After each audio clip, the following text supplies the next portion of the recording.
Slate.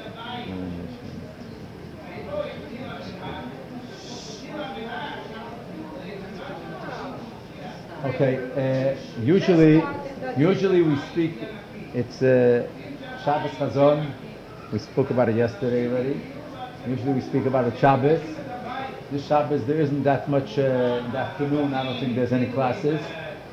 I hope there's probably to be a class in the morning before davening. But it's good to prepare for Shabbos Chazon, especially it's connected to a very important union in the Beis Hamikdash. So we do before Shabbos. You know, it's famous the Torah that the Hill Paritcher said over in the name of the Yitzchak Baditcher that Shabbos Chazon is Moloshim Machzeh. Shabbos Chazon is from the viewing that everyone is shown the Beis Hamikdash Hashlishi. The Beis Hamikdash Hashlishi is shown in Shabbos Chazon. There's, I don't know, there's 2-minute talks like that there's so many biyurim of the Rebbe on this passage and on this mashal. Soon see. Now, first of all, Shabbos Chazon Kipshutei simply means, why do we call it Shabbos Chazon? Because this is the Haftarah. The prophecy that we say in this Shabbos is Chazein Yeshayahu ben Ometz, and it's in Halacha, in Midrashim. This is the most from the Kloser, the Koronise, the 3 Haftarahs, the 3 prophecies, which is speaking about the prophet on the destruction of the temple, destruction of Etzrol. This is the most harsh one, and not only because the Haftarah is harsh one, and it's the most humorous one. It's the most strictest halachas, which is connected to Shabbos Chazon. As a matter of fact, not by Chassidim, but in the Vel, they sing the Chodedi. They sing with the name of Kevitziye, and it's Chassidim when really negated it and they went to stamp out this whole meaning. The Shabbos, but in the Vel there's a lot of because Al Pidin, and especially the way it's this year, when Shabbos Chazon itself is Tisha B'Av, so there is many dinim, which is the Farhesia. In other words, openly you're not allowed to show no inyanim of Avelis, no inyanim that is showing, so to say, you're mourning the temple, because Shabbos there's no Avelis. But the Dvarim Shabbatzina, there's things that are supposed to be, like in many opinions that you're not allowed to learn the whole Shabbos. Other opinions is that the first half you could, the other half you gotta, like still the beginning. There's a question if this is considered like Erev Tisha B'Av or it's Tisha B'Av and Akapanim. So this is, in general, Shabbos before Tisha B'Av, it has many scripted halachas. Shabbos we don't show Averis. On the other hand, so as I say, what more it's closer to Tisha B'Av, and especially when it's Tisha B'Av itself, so it shows more the seriousness and the chumras, the strictness, which is a part of the 9 days and a part of Tisha B'Av. According to the saying of the Hill is saying in the name of the Baditcher, Shabbos Chazon is Moshe Machzeh. It's a vision that everyone is shown.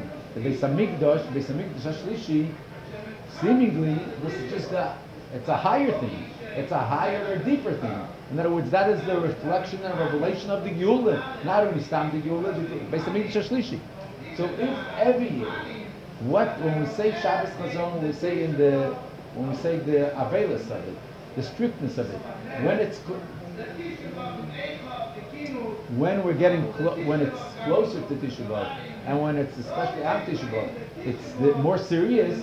So on the other hand, when we say the idea of the vision of the third temple, it's even higher and greater than it is in the regular Shabbos Chazon.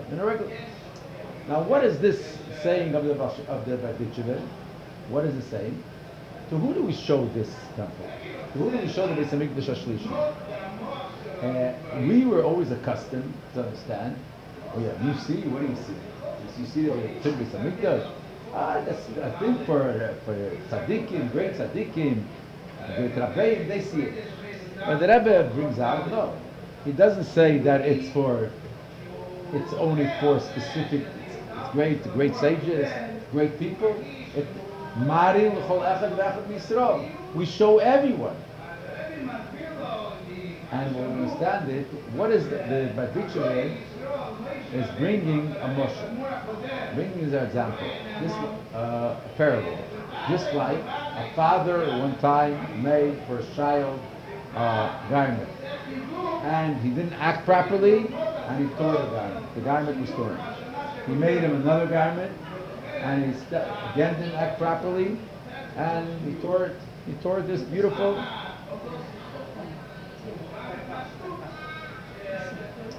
So he made him a third very expensive clothes, a very expensive suit, but he didn't give it to him. He just showed him from time to time. You see, when you act properly, you'll be the way you're supposed to, you're going to get it. And this is how he causes that this child, the son, should go in the right path. He should go in the right way, till nasik meiteva, till it becomes like a nature by him. What do you mean? He shows it till it becomes a nature. Then he'll give it to him, because then he's sure he'll act properly and he won't destroy this garment. This is the mashal. What the same thing is. Hashem gave us the first Beis Hamikdash. We didn't act properly; it was destroyed. Hashem gave us the second Beis Hamikdash, another garment. We didn't act properly, destroyed. The third one is not given to us, but he's showing it to us every year. Tisha B'Av time, he's showing it to us, and showing us this is that we should act in the proper way, and then, in other words, this by viewing, by seeing it, this causes that we should go in the proper way, and therefore, and then he gives it to us. So from the mashal itself, we understand like this: that really, it's not only that the main who shows to who do we show the Beis Hamikdash? We show Hashem shows it tzaddikim. It's to great people, to Rebbes. But no, the whole purpose of it is that the ones who are not going in a proper way, the ones who, because of them, the Beis Hamikdash, the first two temples were destroyed. That means that the vision of the Beis Hamikdash is to every Jew. Simply we learn now, what does it mean we see the Beis Hamikdash, and how is it?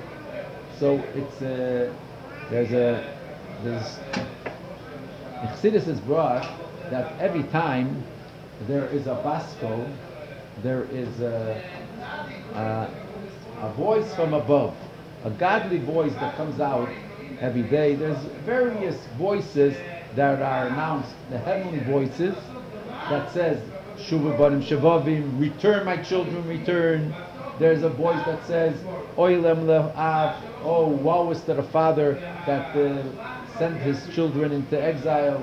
Woe is to the children who they were sent away from their father's table. All kinds of voices, all kinds of announcements, which is announced above. So the question is, who hears these announcements?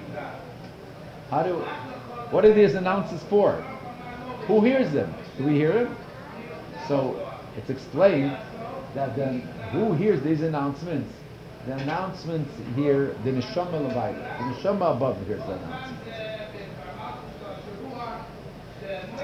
And by the neshama above hearing the announcement, this affects the neshama here and down here.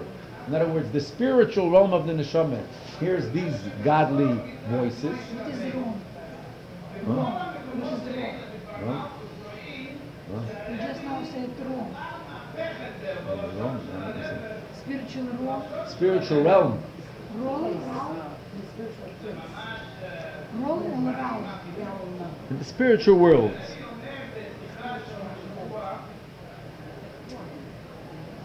Really, this is based on a Gemara. This is based on the famous Gemara. There's a Gemara that says that there was a vision that was seen by Daniel. It says Daniel saw this vision, but the people who were around him, which is referring to Hanani, Mishael, Azari, did not see the vision. But nevertheless, they really trembled. They were totally out of fear. So the Gemara asks, if they didn't see it, What were they scared of? If only this great Navi, this great prophet saw it, they didn't see it. What were they scared? What were they trembling about? What were they full of awe? So it says, because even though they didn't see it, mazlayachozel, they're mazel. So let's explain, what do you mean mazel? Mazel means this godly, the part of the soul which is above, which is higher than being garmented in the body. And this affects the neshama the way it's down here. So similarly, we would explain it, that this is seemingly the whole idea of vision of the third temple, which is on Shabbos Chazon, that this is a vision, this is a spiritual vision of every neshama, and this affects the neshama here down here. There's more in depth to it. I just want to focus on one other point here. Now, the moshel, the example, the parable that the Rabbi Yitzchak Baditchever gives is from a garment, a levush, clothes, right? Why did he give this moshel? Why did he give this parable from a garment and not from a house? The Beis Hamikdash is a bayis. The Beis Hamikdash is a house for Hashem. It's not. Why does, when we say a garment is a big difference. A garment is just something, a temporary thing. It's not the same thing as a house. The same moshel, the same example could have been given not from a garment, but from a house. That the father there was a house or a room, whatever it is, he gave to the child had, and it didn't act properly and it was destroyed. Then he gave him another house and it was destroyed. Then he built him a third house and he's showing it. So we see here there is some idea which is expressed in the parable of a garment, of a levush, which we don't find in the house. And in the sense, and this is expressing a special idea in the Bati Mikdashim, in the temples, and a special advantage, a special idea which is in the third temple, the third Beis Hamikdash. What is in general the difference when you say a garment or a house? A garment is according to the measurement. A garment fits the person, right? A house is not something fitted for the person. There is no specific areas in the house which fitted the person. In Chassidus it's called, let's go like this. There is Pnimi, Makiv HaKorev, and Makiv HaRochik. But it's not only Chassidus, it's also in Halacha. There is the food that we eat, this becomes a part of you. This goes into a person. Then there is Makiv, something it doesn't internalize in the person, it surrounds the person. A clothes, which is a garment, a person wears a suit or a dress, that it's not something that he takes it inside like food, it is around him. And a bayis is also around. What is the difference surrounding the person, which is a garment or a house? So see this, it's called, there's makiv hakoriv and makiv harochik. That means something surrounding you that is close to you, and something surrounding you which is far from you. In other words, meaning to say, the garment is according to the height, the width, and the measurement of the person. A house is not according to the measurement of the person. It has nothing to do, right? So what is the point here when we say Beis Hamikdash? Here comes in the Beis Habchira. We know in the Beis Hamikdash it's a house for Hashem, but it's not only one general house for Hashem, which we do. That we bring karbanos there, we bring the sacrifice there. There is a couple of areas in that. Right? There's the Azora, there's the Chayil, the Harabayis, and so on. There's the Snoshim, there's the Sisro, there's the Skenim, the Heichel, the Kochikochim. There is various areas in the Beis Hamikdash.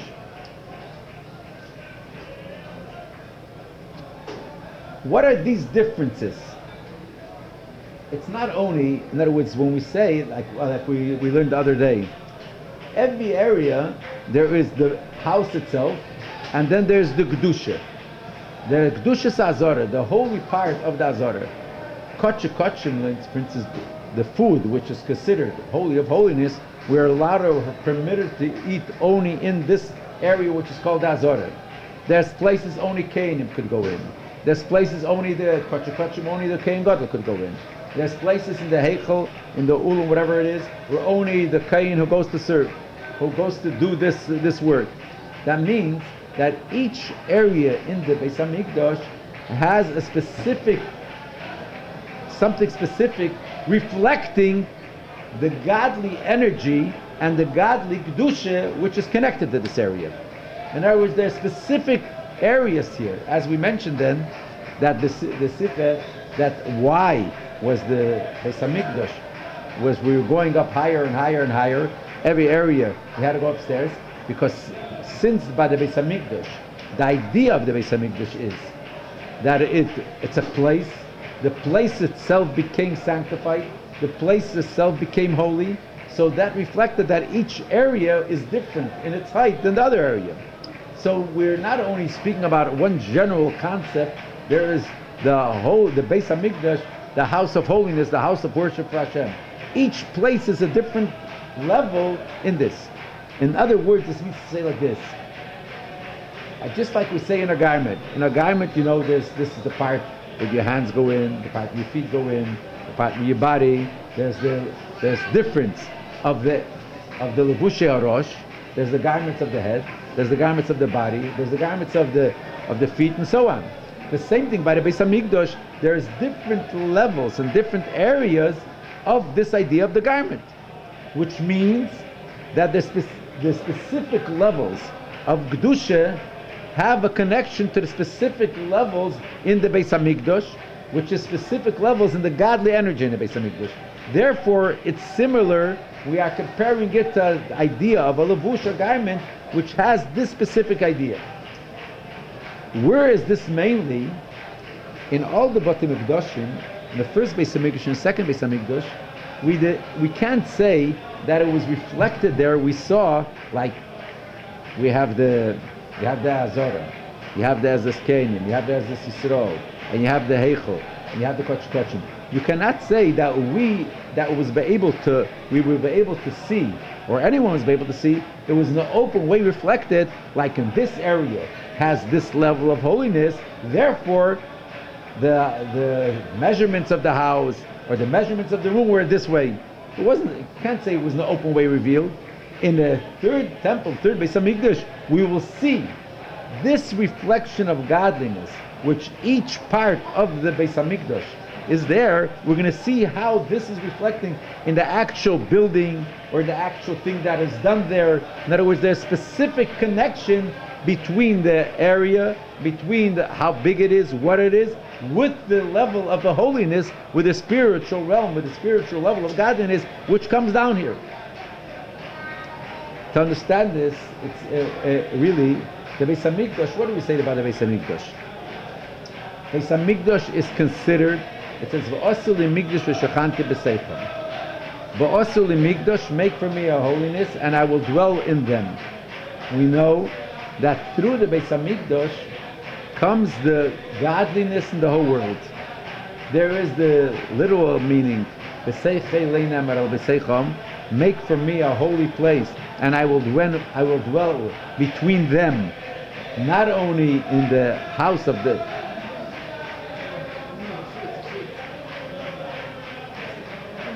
not only in this building, not only in the temple, but in every Jew. But this is also through the Holy of Holies, through the Beis Hamikdash. Godliness comes in the whole world. And simply, and the way the Alter Rebbe gives this parable, just like a brain. The Beis Hamikdash, just like by a brain of the person. Where is the energy? The whole person is alive. But where is the station? Where is the station of the nefesh? Where is the station of the chayas, of the life source? That's in the brain. And in the brain. The soul is mainly in the brain. No, it's in the brain. Now from the brain, what controls the person? Where is the life source of the whole body? In the brain. Now from the brain, It comes to every part of the body. It leads the body. It gives energy to the body. It gives life to every part of the body. But what's the brain of the person? That's why in every computer, that is the brain of everything. So the Beis Hamikdash is the brain of the whole world. The Beis Hamikdash, that is, in other words, how does the energy, how does the godliness of the whole world come? It's stationed, so to say, in the place of the Beis Hamikdash. That is the brain. That is the head. And from there it comes to the whole world.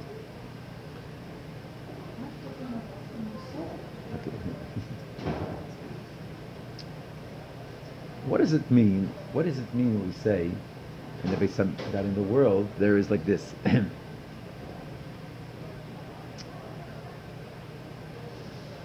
The Eibishter created the world and creates the world constantly.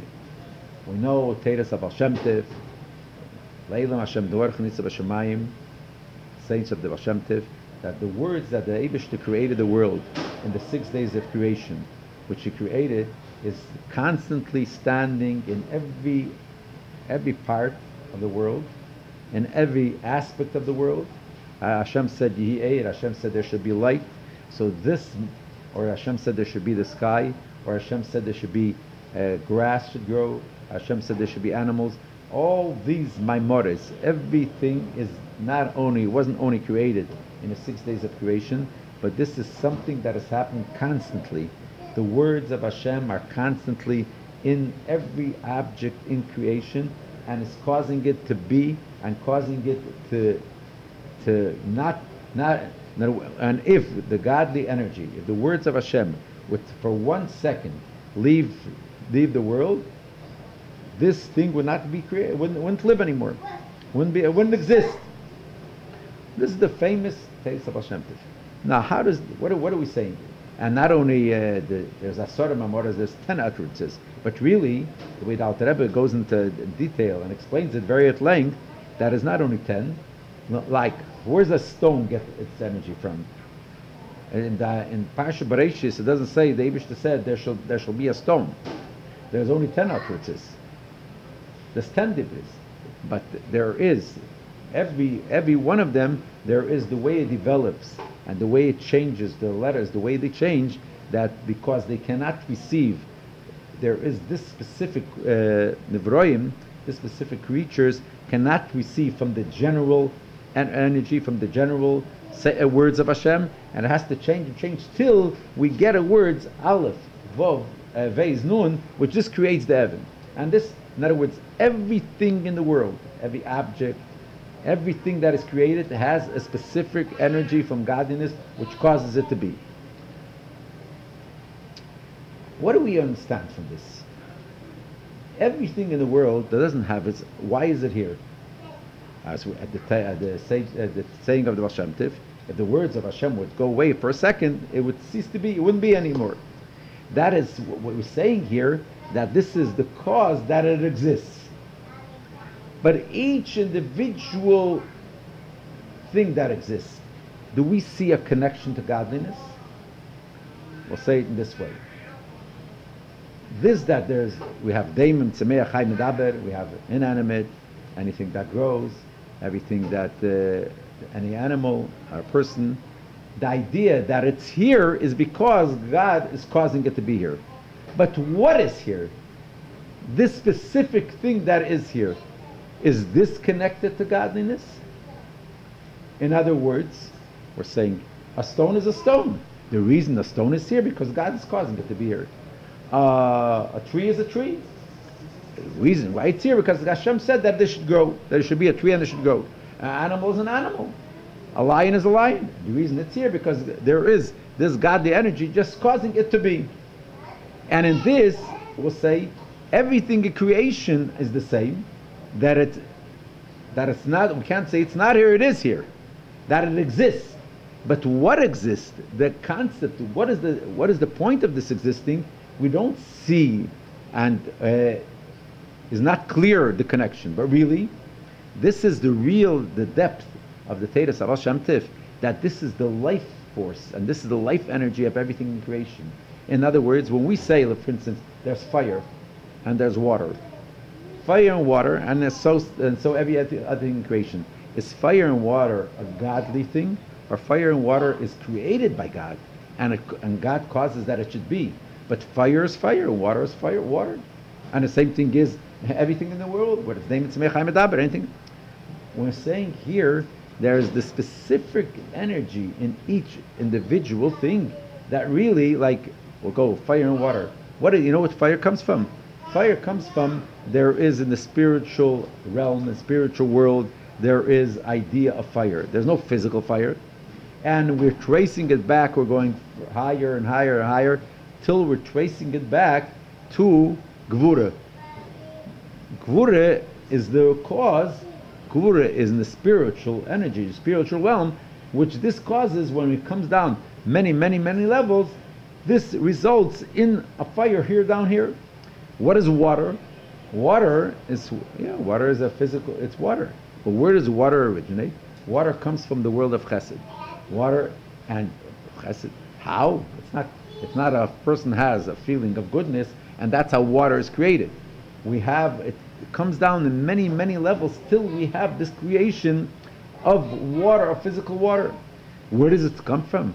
There is in the godly realm, we have, like, for instance, we have chesed, we have gevurah, and that is a godliness.